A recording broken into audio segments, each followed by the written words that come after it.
ให้บางนี้บ่ วางนี่แหละนี่วางนี่แหละ เนาะ จ้า เหมาะอยู่ได้พี่น้องเหมาะอยู่มันบ่อัพเพื่อนเด้อตัวนี้น่ะบ่จิตย่างไปทางนั้นน่ะมันมีกลิ่นแห้งพี่น้อง มีกินอันนั้นแล้วพอจะเอานี้หนาแล้วพอสิที่อัดกับแถมนี่ทำมันเบิ่งระบายกับมันหนาอัดอันนี้แล้วนี่ถึงการตัวนี้มันมาเยอะแล้วมาต้องเรื่องสูงอย่ามันสภาพมันเป็นหนาแต่มันบอกคนหายเลยเอามันขาดตีลูกงูพัน ตัวนี้ต้องระวังอยู่ได้เนาะ ระวังหู นี่แหละสาเหตุที่ว่าทางเฉพาะทำไมเราจึงบบปะออกจากโชว์มันมีความระบาดระแวงหลายอย่าง ดูนะใจมันบ่ใจเฮาเลยใจพี่เดี๋ยวเว้านี่น่ะนะ จักเราสิไปเฮ็ดแบบใดก็ไผเนาะเฮาก็บ่ฮู้นำมันตัวนี้ก็ได้ ใช่ นี่แหละก็เลยมัดไว้ไปซี่แหละ ใจอยากเพิ่นมาปีนใจแล้วแบบว่าเราไปผู้เดียวแล้วยันมีคนปีนใจจะเป็นแต่เก่าเราบ่ได้เป็นเราก็ตั้งละเที่ยงยังมีคนปีนใจ คือทางทำแม่นี่เราคิดว่า วันนี้เราก็ให้พ่อแม่ทุกอย่างนำมาขั้นบ่เห็นยันว่าเพิ่นเว้าสมมุติว่ายันเพิ่นเห็นเพิ่นเล่า ยันมีคนเฮ็ดคนลอง โน่นยันเนี่ย อันนี้คือทางทำแม่เราคิดเด้อพี่น้องเด้อแต่ว่าปกติทั้งน้องเราก็เป็น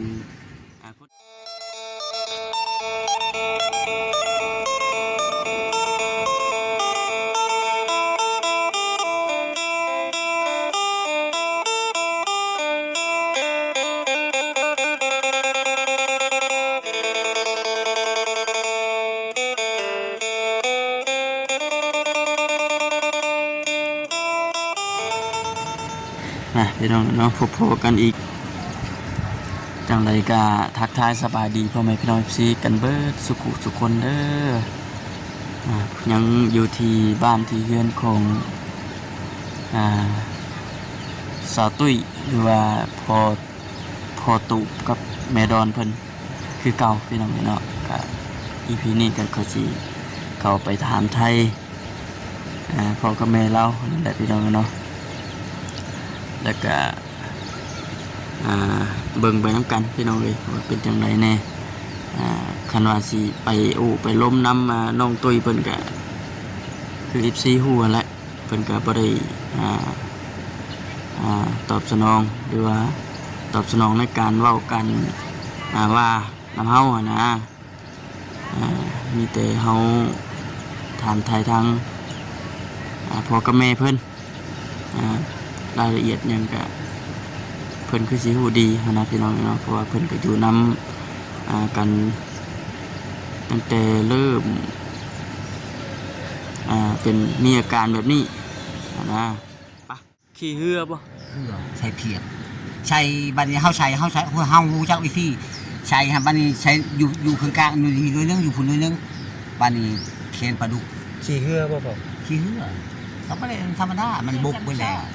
แกงก็ไป ได้ ได้ นี่ได้สมมุติว่ายามแดงแบบนี้เด้ ยามแรงยามนี้แหละไปได้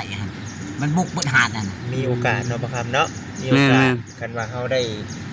มีเวียนมีงานทางนี้ฉันอันนี้ให้ได้รู้เอ้ยฉันว่ามีเบ็ดแกงผู้จักเคยดินนั่น เบ็ดแกวง ไก่พูดไปใหญ่ฮะถึงผู้จักสูตรมันหั่น ก็มามีโอกาสเดี๋ยวสิให้พ่อเพิ่นพาไปหาเลาะขี้เหือเอาปลาไปดองเลยเนาะกล้าว่าสิได้อยู่บ่ ได้พอได้กินอยู่ป่า ไปหาแบบใดก็คือ ฉันว่าได้มองเด้อมองอันนี้มอง2ชิ้นนี่ลงไปกระตุกกวาดมีแต่ปลาปุ่มกับปลาหัวแข็ง แต่ว่าคือเพิ่นผู้นี้เนี่ยเฮาป้าไว้ช่วงนี้ก็มีคนนึงเบิ่งเพิ่นนี่ก็ได้เนาะ ได้ปะจังซี่ไปหาอยู่หากินคำก็มาเลยก็มันก็บ่ได้ เบิ่งพี่น้อย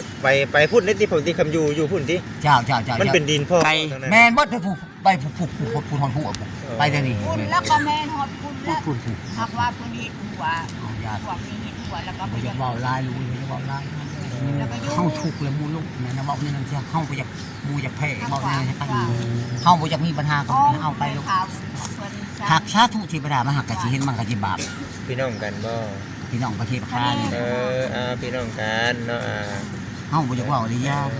มันหักสิเห็นไปมื้อหน้าเฮาบ่ได้กระทำกับหมู่ไปอันน่ะเฮาด้วยความบริสุทธิ์ พี่น้องเอ้ยเนาะ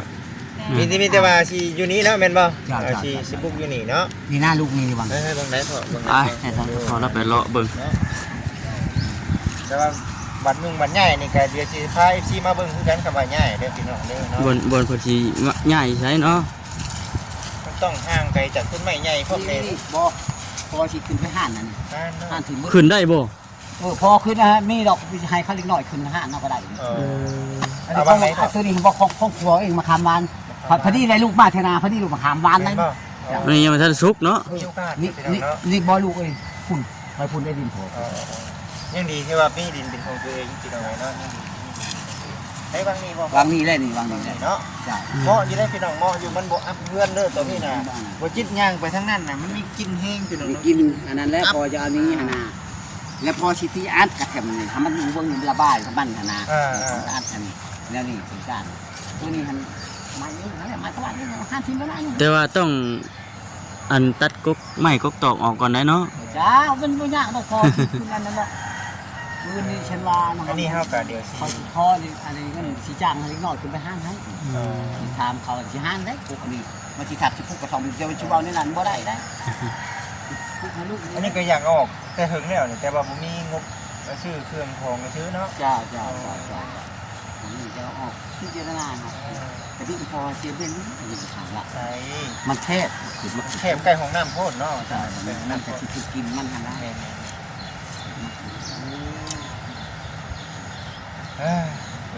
นาะเอาจังว่ากันเชื่อพี่น้อง แม่นพอ เนาะ ดีจังหวะกันอีกทีนึงอันนี้คือเลาะเบิ่งให้กับ FC เพิ่นได้เบิ่งก่อนนะ เพราะว่า เรื่องเฮ็ดบ่เฮ็ดเฮาก็ยังบ่ทันได้ดอกพี่น้องเนาะ กระบะก็อยู่พี่น้ อั อน ง นี้ก็ตามสงสารเพิ่นอยู่ มีแต่สู้ๆนะก่อนเนาะมื้อนี้ก็เอาเครื่องของมาให้เด็กๆน้อยๆเด้อพ่อกับแม่เด้อพอได้ ลูกท่านบ่ได้ที่พอบ่ได้ที่ชะทุกเนี่ยฉันมีกระภูมิใจเลยมากินลูกมาเนี่ย มาเยี่ยมมายามสิก็ดีใจบ่ ดีใจเลยพอดีใจเลยก่อนชว่าดีใจเนี่ยพอบ่เคยเห็นประเทศ เคยเห็นเนาะ เห็นบอลว่าเมืองแฟงหมู่เมืองหมู่หันเห็น เห็น เขามาช่วยเฉพาะอันนั้นผู้ที่ความทุกข์ต้นนั้นเคยเห็นอันนั้น แต่ว่าพ่อกับแม่นี่คิดว่าทุกข์แล้วเนาะ ทุกข์แล้วทุกข์แล้ว แล้วมีเงินกับขั้นบ่มีของกินขั้นเมื่อยแล้วก็ย้อนแล้วก็หมดละเงินสิมี บริหาร ตลาดขาย ชิ้นหมูปลาทูแบบนี้ได้กินเรื่อยอยู่บ่ บอก บ่ได้กินเรื่อยบ่อ๋อ บ้านนี้หันเจ้าบ้านนี้เงินน้อยตันหมู่คิดมันก็เสียไปได้3แสน ปกติแล้วเฮาอยู่น้ำบ้านน้ำเมือง เจ้าเอาบ่เสียบ่ได้มาเสียไปแล้ว เสียละบ้านนี่ก็เสีย3แสน 3แสนพอชิมชามว่ามุ่นหมู่คิดอันก็ยา จักตัวลู น้อก งอ่ะ ก็นี่ จักเสียผัวลูกเต้านี่ก็พอแห้งเนาะ เรียกงานกันล่วงนี่ก็พอแห้งแล้วไม่จะว่าเอานะ แม่ บ้านก็ร่วง บ้านน้ำเมืองยา จำว่าเดือนหนึงสิหาเทื่อก็เสียนะ คอยมันก็นอนขึ้นผู้เดียวก็ได้ลูกได้ขอนอน ม อันนี้บ่แม่นต้องอันนี้มาชื่อดินเองครับมาชื่อรับจ้างชื่อดิน เห็นเลยจ้ะเนาะอยู่น้ำเพิ่นเนาะ ขึ้นอยู่บนใจนี่ เพิ่น ชื่อ ได้จ้ะ ดินเองค่ะชื่อหมูได้นี่ ชื่อบนอยู่ ชื่อบนอยู่ได้นี่เด้ แม่น มันนอนขึ้นโอ้แม่นอะไร คิดไปคิดมานะเอาดิ อยู่น้ำเพิ่นได้จ้ะได้เฮ็ดได้เนาะอยู่น้ำเพิ่น ดินเฮาอยู่แต่ว่าอยู่น้ำบ้านน้ำเมืองบัด ไปสร้างหมู่บ่ ให้คิดเอานั่นนี่บัด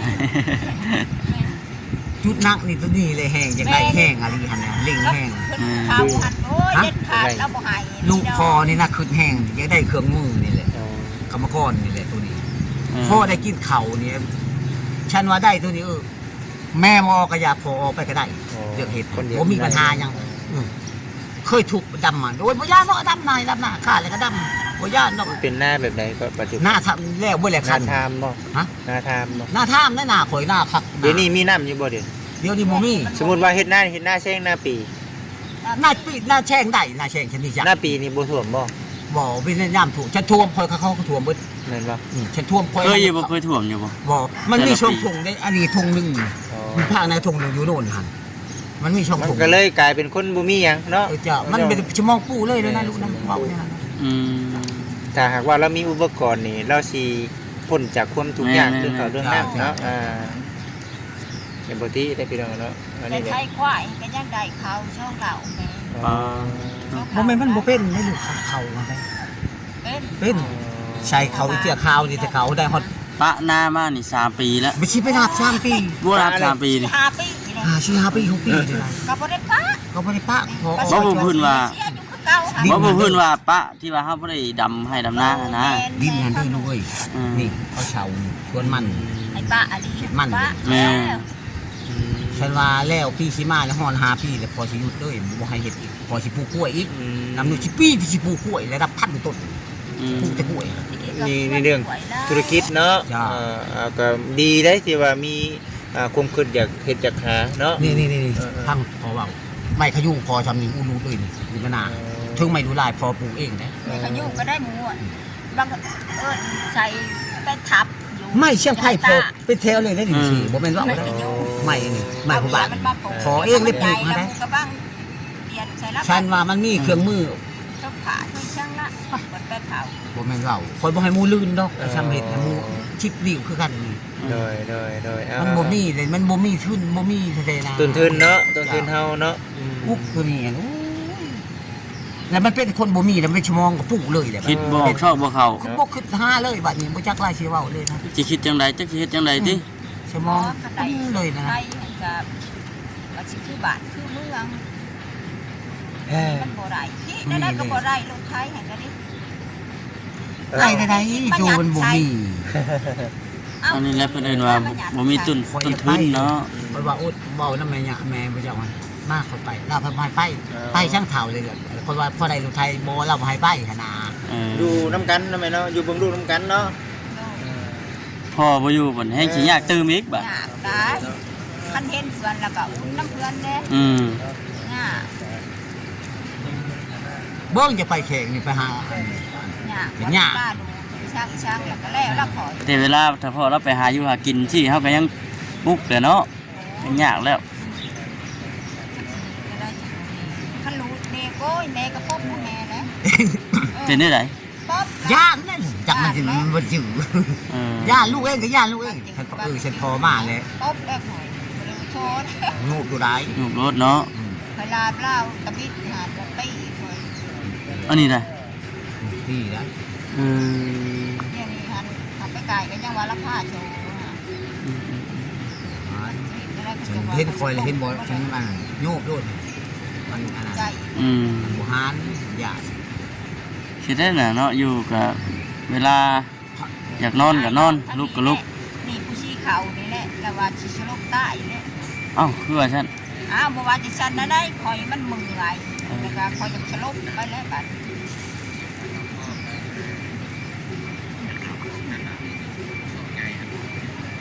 ท่านล่มถอกนะ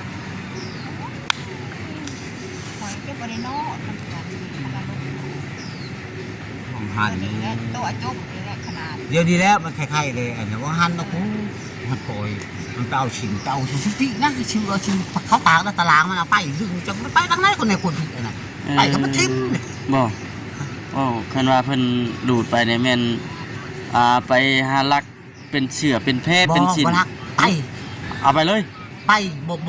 เอาอีกชิ้นเดียวนี่บ่เอาอีก บ่ตะกี้หยังได ตะกี้หัน ที่หันเอ้า เอา นี่เอา เอาเลยก็ทิ่มไปเลย ทิ่มไปเลย ทิ่มเลยบ่ไม่เสียมาพี่แต่ทิ่มเลยด้วยแปลงทิ่มไปน้ำด้วยนะทิ่มไปน้ำวันนี้นักยางก็สมมุติว่าอันนั้นมันเฮาพ่อแม่เฮาขวดก็อยู่เรื่องสูงอย่ามันสภาพมันเป็นนะแต่มันบอกเพิ่นหายเลยเอามันขาดแล้วก็ตีลูกงู ตัวนี้ต้องระวังอยู่ได้เนาะ โอ้ระวังผู้ นี่แหละสาเหตุที่ว่าทางเจ้าพ่อทำไมเราจึงบปะออกจากโชว์มันมีความระบาดระแวงหลายอย่าง ดูนะใจมันบ่เป็นใจเฮาเลยใจพี่เดี๋ยวเว้านี่นั่นนะเว้า จักเราสิไปเฮ็ดแบบใดก็ไผเนาะเฮาก็บ่ฮู้นำมันตัวนี้ก็ได้ ใช่ นี่แหละก็เลยมัดไว้ไว้ซี่แหละพี่น้อง เพื่อนนี่ก็ยันไม่ยอม ผู้เป็นแม่นี่มีความคิดว่าจังไดลูก พยัน ลูกเป็นนั่นนี่ เพื่อนมาปีใจยันเพื่อนมาปีใจแล้วแบบว่าเราไปผู้เดียวแล้วยันมีคนปีใจจะเป็นแต่เก่าเราบ่ได้เป็นเราก็ตั้งละเทียงยันมีคนปีใจ คือทางทำแม่นี่เราคิดว่า วันนี้เราให้พ่อแม่ถูกอย่างนำมาขั้นบ่เห็นยันว่าเพิ่นเว้าชมุดว่า ยัดเพิ่นเห็ดเพิ่นเล่า ยันมีคนเฮ็ดคนลอง โน่นญาติเนี่ย อันนี้คือทางทำแม่เราคิดเด้อพี่น้องเด้อแต่ว่าปกติทั้งน้องเราก็เป็นคนธรรมดาหากินหาเงินนะครับ เดี๋ยวจะทำเป็น หาเฮ็ดเวียกเฮ็ดงานหาเงินหาคำเลี้ยงครอบเลี้ยงครัวแต่ว่าพอไปแล้วก็ยันมีคนเฮ็ดคนลอง โน่น ตะกี้ก็ไม่ใช่ได้เป็นไปซี่ไปเห็นติ ไม่เสียงแม่ก็ไม่แต่เพิ่นก็ออกปากนี่แต่จริง ไปเสี่ยงเบิ่งแล้วก็ออกมาแบบนี้ ๆเพิ่นว่ามีผู้เห็ดผู้หลอก คือทางแต่พ่อได้คิดได้ไดซะเห็นลูกเป็นนั่น คิดแล้วมีระวังเพลงก้านเว่ามีระวังเชียร์ไปแล้วไป บ่อันคือในความคิดของพ่อในเห็นลูกเป็นแบบนี้แหละคิดว่าเกิดมาจากหยังคิดว่าเป็นย้อนหยังนะ คือเมย์ว่าผ่านมาแล้ว คือไปเดียวกัน แล้วพี่ ถ้าแม่ เพิ่นบ่ได้เป็นอีสานดอก ก่อนนี่ห้องมาคิดว่าเรื่องตัวนี้ฮะเนาะเรื่องตัวนี้มันบ่เคยมีประวัติศาสตร์นะมันบ่เคยเป็นนะเชื่อก็บ่เคยเป็นนะประเทศ นี่ดอก ฉันว่ามันบ่มีแนวคนแนวกระทำแนวเหตุมันสิเป็นบ่แนวนี้ พอเว้าหั่นน่ะมันต้องมีเนี่ยผู้มันกระทำผู้มันจากเหตุหั่นน่ะผู้เฮิงชาหั่นน่ะเฮาหั่นน่ะหักกะยามันเฮามาคือหากเขาเชียงก็คอยไปเชียงคอยเองนี่ไปเชียงไปกับแม่แล้วก็เว้าขี้อยู่ปรับว่าแล้วก็ของหักชาเด้อแล้วก็เฮ็ดหีตามหีของพระพินีของลูกคนยังบ่ได้แต่งหีคนนึงบ้านนี้ก็เฮ็ดมาแล้วก็เฮ็ดมาก็ใครๆเด้เพราะว่าใครน้อยนึงบ่ไม่ชอบพี่เรานำได้หรอ ไม่ชอบพี่เรานำ แล้วว่ามีคนเห็ด อันนี้คือว่าถึง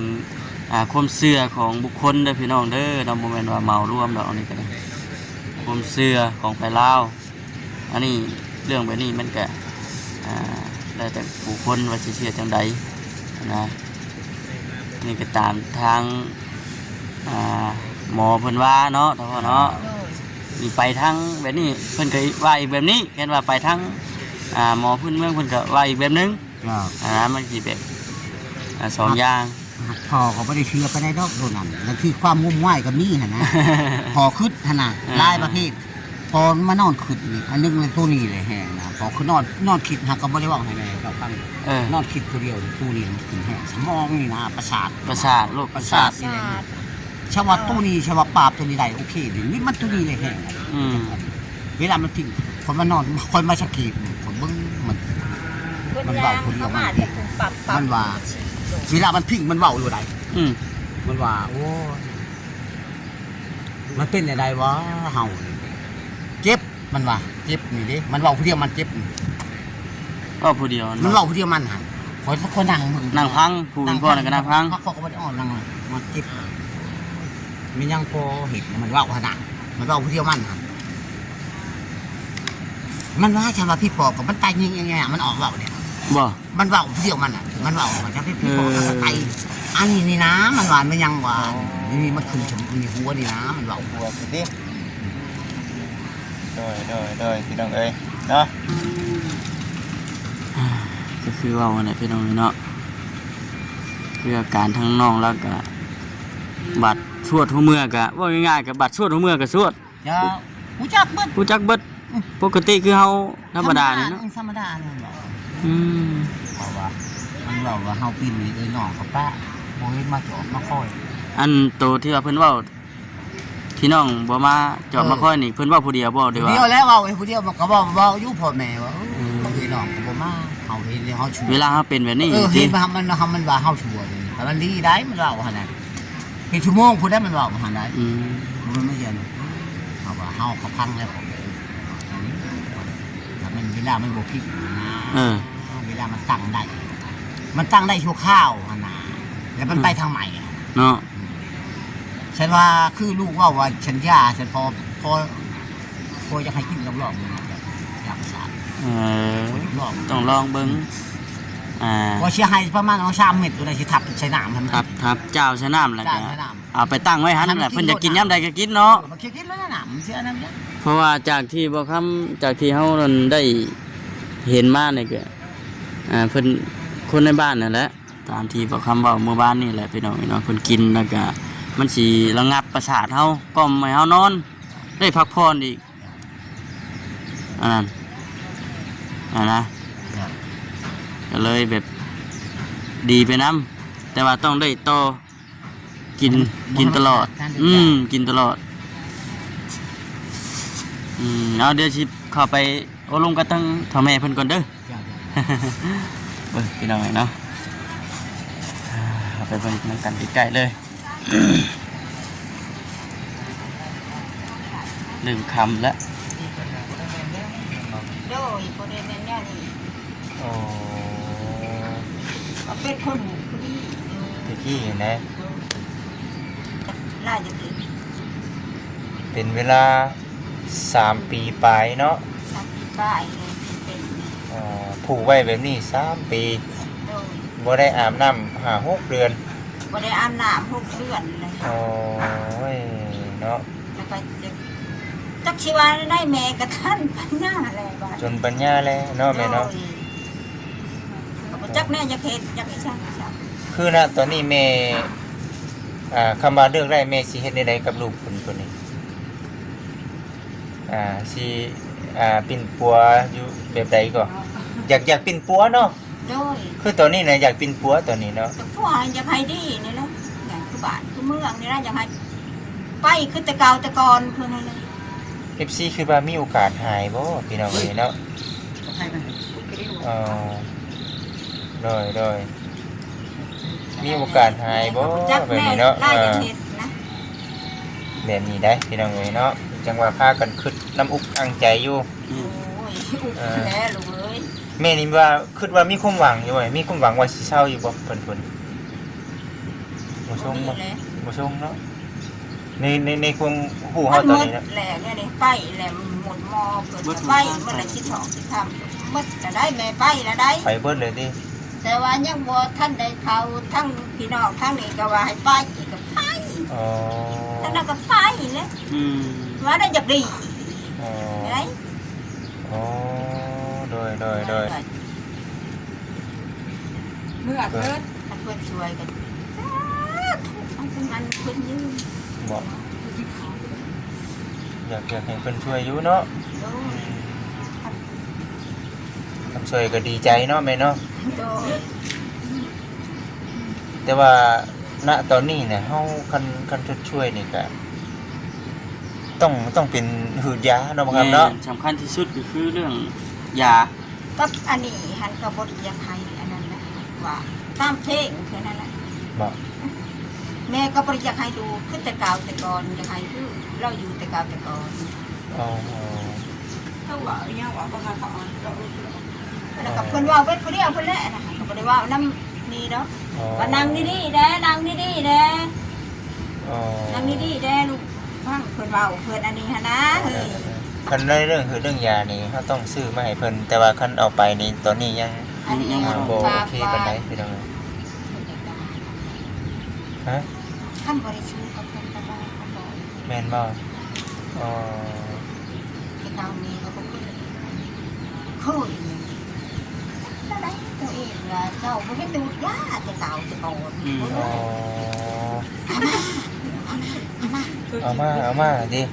เอามาเศร้า อ๋อ ก็เล่นดีนะก็บ่ค่อยชิน ตอนเดียวนี่แม่เบิ่งตั้งแต่เช้าจนค่ำบ่หรือว่าบ่ได้ไปไสเลยบ่หรือว่าจังได๋ ก็ไปให้ ต้องมีคนอยู่เปลี่ยนกันก็พอ แม่นเดี๋ยวก็พอบ่ไปกูดูก็บ่ได้ไปเฮิงดอก อ๋อ คือแปลว่าเขาสิไปหาการหาอย่างต้องให้เพิ่นนอนก่อนบ่จะไป ก็บอกเพื่อนว่าแม่ไปหากินมาให้เด้อ อ๋อ เป็นจังซั่นแหละ ต้องครอบก่อนติ พ่อเพื่อนนะแม่ไปหากินก็เด้อพูดแล้วอยู่เซ่ไป ไปหากินอยู่เซ่เนาะ ก็ว่าไปเพิ่นว่า จักชีแนวใดเนาะแม่เนาะ มันทรมาน คือทรมานในจิตในใจอยู่เนาะแม่เนาะ เป็นมาแต่น้อยแม่ก็บ่นำกินเอามาเป็นมันจะได้อันเติม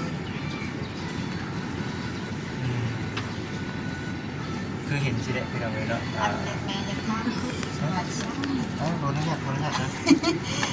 จะ ขอโทษได้ล่ะ จะได้ ว่าแม่ยังข้ามขึ้นลูกมาเบิ่ง จักผมสิว่าเนาะ จัก จักว่าเหมือนเมียนหยังนะตัว ขั้น นี้ ว่าจักแต่ก็บอก เห็นบ่ จักใช่ไหมจักบอกแม่แม่ บ้าน ก็ นี่ก็บ่แม่นบ้านเนาะแม่ก็ยังมาถามว่าที่ว่าเป็นหยังบ่ใช่ ท่านเนี่ยเขาบอกเคยเห็นอันนี้ก็ดี อืม จังว่าตะกี้ตะโต้แม่นี่บ่ได้คือจะชี้ได้ยังคือผู้ชาวนี่ได้ บ่ 15คนแล้วได้แม่นี่ เรียน รวมถึงตายถึงอันนั้น10 ลูกมันบ่ ลูก ปัจจุบันนี่น่ะยังกันจักคน เนี่ยนี่ยังรวมทั้งหมดนี่ชาว มีคนอะไรเป็นตัวไว้ อันชาวอันไปอยู่น้ำหันบ่ยังยังเป็นชาวเงินว่าบ่อยู่น้ำได้บ่ได้อยู่น้ำได้ แล้วเดี๋ยวนี้บ่ได้อยู่บ้านบ่นี่ บ่เพิ่นอยู่กับเพิ่นได้อยู่ไทย คนไทย หากว่าเงินทางตะแก้วเพิ่นบ่ได้มายืนเนาะเพิ่นไปอยู่คนนี้ อืม อายุเต็มเนี่ย ไปอยู่แต่ความนะชาวมันก็เอา อายุตั้งแต่น้อย แล้วใหญ่แล้วนี่นี่ ยี่ ปา ปา ด เล เลย ย ให้มาอยู่พี่กับบ่อยู่ได้เนาะให้มาอยู่ในแม่พี่กับบ่อ บ่ ยู่ได้เนาะ และถ้าสิอยู่ในบ้านชาวมันบ่มีผู้ใดอยู่ มันเอาโทรศัพท์ แล้วกับช่องคนกับลูกก็น้อย บ้านนี้ก็3เมตรบ้านเนาะ โดน 3เมตรให้เราไปพากันดูนี่นะ เฉพาะเฮือนหลังนี้เนาะ เฉพาะเงินดังขึ้นบอกชอบบ่เข้าก็พากันนั่งเว้ากันอยู่ว่ากับผัวเฮ็ดได้ อันนี้ เอาว่าบัดเฮ็ดได้แล้วก็บ่มี ได้มา แล้วก็บ่มีแล้วก็ ไอ้แบ ตะ ง กี้แล้วก็หา ไอ้แจ๊ด มาก็ ไอ้แบง มันจะสิได้ ไอ้แบงไอ้แบง มันมีแนวชุบแบกใส่อันนั้นหักแล้วได้แล้วก็ บ่ให้ตีซ่า สุ่ม เนาะ ได้แม่สุ่มบ่ได้บ่สุ่มนะ ชม นุ่งสุ่มบ่ได้บ่พอทางตรง เขาอุ้ยกันนุ่งกันเอามือซ้อมมือ กี่คิม เพราะว่ามันยังหรอกคือสิเคจังไหนเคอะไรพี่น้องเนาะ เอาแพงกัน บ่ได้บ่ส่งเจ้าแม่ว่าบ่ได้บ่ เมหัน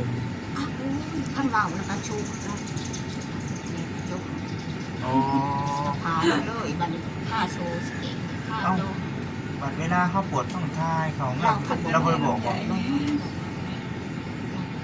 อีลอยไปสิบูจักมึงค่ะ แล้วแม่คือเอาน้ำล้างบ่ปัจจุบัน เละไอ้ยาตัวจิตแล้วเจ้า เบาและ บอยอันไปยังเราก็เดียว เอาน้ำตีพันยังมีน้ำเอาฉีดใส่โอ้ยคอยกิน บัดแม่ทำความสะอาดแบบคือเป็นทายเนาะแบบคือเป็นทายนี่แม่เฮ็ดได้แม่เอาน้ำหรือว่าเอาเทเช็ด บ่แม่กับท่านคนไทยวิทย์จะเอาเชียนสวนเอา อืม เชียนสวน ในเรื่องขออนุญาตนำเนาะ อันเสร็จอันแบบนั้นเนี่ยคนนี้ก็ว่าพอถนน้ำหลุมน้ำเก่า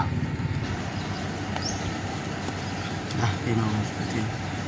คือสิประมาณนี้แหละพี่น้องเนาะ เกมนี้ก็คือสิจบก่อนอะไรก็พิจารณาเบิ่งคลิปแล้วก็ฟังเบิ่งไปนำกันเด้อพี่น้องเด้อเนาะอีตนพี่น้องเนาะก็อีตนอยู่ครอบครัวของเราก็เลยอาศัยอยู่น้ำกัน3 คนแต่ว่าสิลำบากแน่ไปพี่น้องเอ้ยจังไดก็อยู่ดีมีแฮงสบายดี